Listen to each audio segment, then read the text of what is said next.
One of the places that was a nip joint in Church Hill was called Lulu's, and that was predominantly African-American lesbians, although obviously a few white lesbians went there because we knew about it.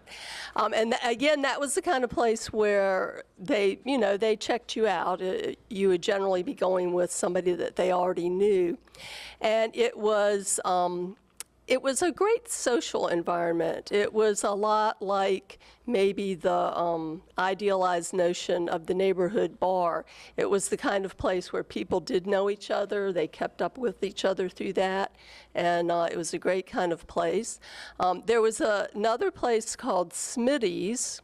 That was where the mailbox later was, over near where Idlewood and you get on 195 now. And that was predominantly lesbian, and that was originally a confectionery store, so it wasn't a bar.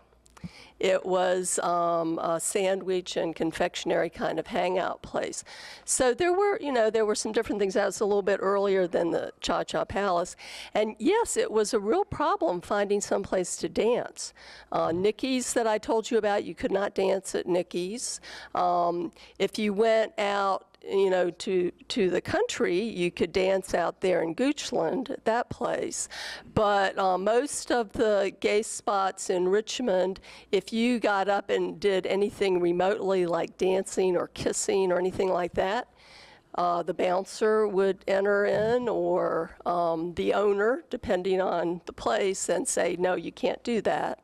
And so it was an environment where people could go and enjoy themselves and have fun meeting people, but it was also had a very negative aspect to it, in that it was real clear that it wasn't really okay. There was a lot of it that really wasn't okay. And in the 70s, of course, that was the time of many of the great social movements in the United States and in other parts of the world. The first public thing that really had information related to LGBT was actually the Women's Festival in Monroe Park, that there was a picture of. That was in 1974. Later, in response to Anita Bryant, there was a rally that was planned to focus on gay and lesbian rights. That was the first, that was the first real public rally that was held here, and that was done with a coalition of groups.